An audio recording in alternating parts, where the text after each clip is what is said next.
Welcome back to the AI Daily Brief Headlines Edition, all the daily AI news you need in around 5 minutes. We kick off today with something that will seem to many to be a completely natural evolution and totally expected, and which will for others be everything wrong with the world that we are heading into. The TLDR is that OpenAI is backing a feature film in hopes of showcasing the promise of AI filmmaking tools. The movie is called Critters with a Z, and is, according to the Wall Street Journal, about forest creatures who go on an adventure after their village is disrupted by a stranger. Now, the movie actually has OpenAI origins. Chad Nelson, who is a creative specialist at OpenAI, started sketching out the characters a few years ago while trying to make a short film with OpenAI's original DALL-E image generation model. That short used AI for character and background design, but used regular methods for voice acting and animation.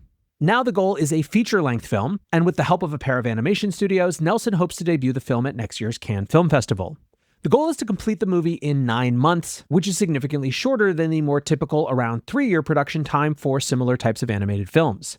They're also working with a comparatively modest $30 million budget. The goal is to leverage the full suite of OpenAI's models and really put them on display in a professional setting. Said Nelson, "OpenAI can say what its tools do all day long, but it's much more impactful if someone does it. That's a much better case study than me building a demo." Now, details are a little scarce on exactly what is going to be AI and what is not. The plan appears to be to cast human actors for character voices, as well as to hire human artists to draw sketches that are then fed into OpenAI's tools. How much of the video will be actually generated by AI, it isn't clear. And part of why it's unclear is that the team behind it just doesn't know all these things yet. James Richardson, the co-founder of production studio Vertigo Films, who are working with Nelson on the movie, said, quote, "I have never been in this position in my life where we are starting a movie and I have no idea what's about to happen. It's a very ambitious, massive experiment." I think investor Hirsch Desai makes an important point when he writes, "I really hope the Critters team doesn't lean into the AI angle here. The bar isn't, this was good for an AI-generated movie, but this was a good movie. People care about the output, not what tools you used." I think, in fact, if anything, Critters is going to face a higher threshold because of the latent skepticism that many people in the creative industry are going to have coming into this. The real win here would be to model how a full team of creative people can make a movie that they're really excited about, not in a way that replaces all of their jobs, but allows them to move much faster and show the possibility for more creative output. Now, speaking of visual AI, Google VP Josh Woodward just gave an update post Nano Banana, and it looks to have been a wildly successful release. Woodward said that in the last 4 days, the Gemini app had added 13 million more first-time users and 300 million more images. I think between this and OpenAI's breakout Studio Ghibli trend, image generation appears to be a powerful onboarding tool for consumer adoption. And this makes sense, right? Social media is driven by easy-to-consume visual imagery, and so those outputs of AI would go more viral than comparable text prompts. The next thing to watch, I think, given all this, is what happens when Meta releases a competent AI assistant with Mid-Journey built in natively. Next up, let's move over to some big deal stories, starting with a huge one in the neo-cloud space. Microsoft has signed a $17.4 billion deal with AI cloud provider Nebius. The deal will run over 5 years and is the first deal anywhere close to this size for the company. In fact, Nebius right now only has a market cap of about $15 billion, meaning that the deal is larger than their entire company's value. The market cap has tripled over the past year, but they're still only a third of the size of CoreWeave. This makes their deal with Microsoft even more impressive. Now, on Microsoft's side, the deal seems to indicate that Microsoft is quite happy continuing to be a renter rather than an owner of AI infrastructure. You might remember that back in the first quarter of this year, there was a huge news cycle around Microsoft canceling construction plans and dropping some of their data center leases. Their CFO insisted that this was just tinkering at the margins and didn't meaningfully impact the company's plans. Still, the stories drove a ton of concern that Microsoft were stepping back AI infrastructure because it was being overbuilt. Fast forward 6 months, and the infrastructure build-out has only accelerated while GPU shortages have only gotten worse. Whether they're renting it or building it, this deal definitely suggests that Microsoft foresees a lot of continuing demand for AI compute over the short term, and that they are willing to pay up in order to service it. Shanu Mathew wrote, "Huge validation of the AI neocloud model too. CoreWeave and Nebius clearly have value and compute is constrained if hyperscalers continue to sign new deals with them." Continuing on the deals theme, Databricks is set to close their latest round of fundraising at $100 billion, and as they do so, have reported $4 billion in annualized revenue. Revenue at the company is up 50% from the prior year, with AI-related sales contributing $1 billion to the total. CEO Ali Ghodsi said that the company had positive free cash flow over the past 12 months and expects to continue operating profitably from here. He commented that, quote, "The vast majority of our costs go to wages, and it's definitely expensive to spend on AI talent." Now, one little subnote for this. In and around the AI bubble talk, one of the concerns that you will hear is the concern that people have that AI startups are just cash incinerators with no hope of justifying the expense of AI revenue.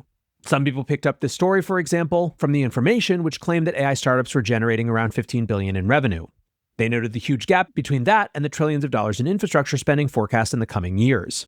Those figures, however, didn't include the big tech hyperscalers who are growing at around 30% since the AI wave took off. They also don't include this additional $1 billion from Databricks, which has transformed into one of the largest AI startups without fitting the same mold as OpenAI or Anthropic.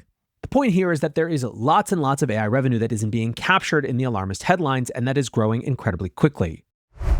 Speaking of which, audio generation startups 11 Labs have made a tender offer to staff allowing them to sell stock at a $6.6 billion valuation. Up to $100 million in liquidity is available, with staff working at the startup for at least a year able to access the offer. The secondary round will be led by Iconic and Sequoia with participation from Andreessen Horowitz. This round would double their last valuation received in January. CEO Maddie Staniszewski said, "Earlier this year, we surpassed $200 million in ARR, and we expect to top $300 million by year end. We're also rapidly approaching a 50-50 revenue split between our enterprise and self-serve customers, with enterprise revenue having grown more than 200% in the last year."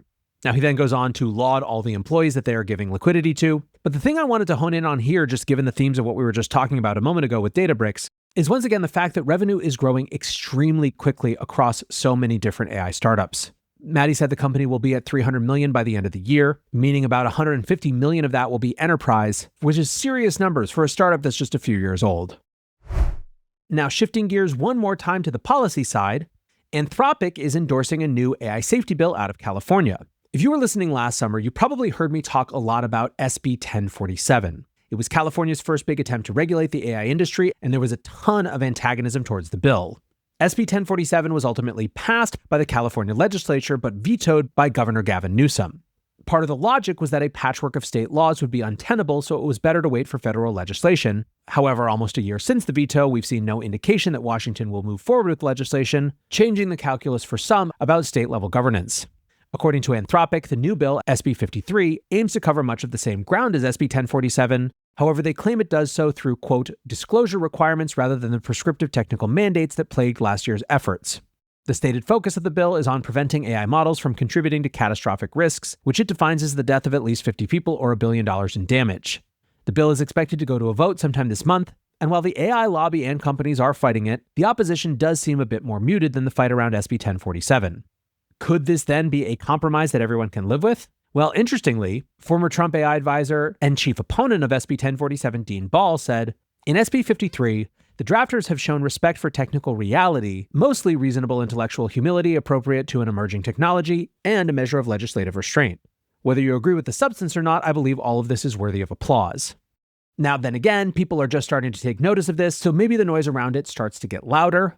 We'll just have to wait and see. And lastly, there was one interesting little nugget in America's annual defense bill caught by Jacob Krause, who writes, America's annual defense bill might establish a temporary artificial general intelligence steering committee comprised of military officials. Jacob continues, one responsibility for the committee would be analyzing the military applications and implications of artificial general intelligence for the Department of Defense. AGI is defined as artificial intelligence-capable systems with the potential to match or exceed human intelligence across most cognitive tasks, distinct from narrow artificial intelligence systems designed for specific tasks in defined domains. Said Carnegie Fellow John Bateman, some might say this is just another committee or report. Actually, it's a smart way to force the people who would need to respond to and or shape AGI to proactively think about it and talk with each other sooner and more frequently. Now, if you've ever followed the evolution of a big must-pass bill like this one, you will know why it's probably not worth spending too much time and attention on this just yet, but still I think it's interesting and something I'm certainly going to keep an eye on. With that, however, let's shift over to the main episode.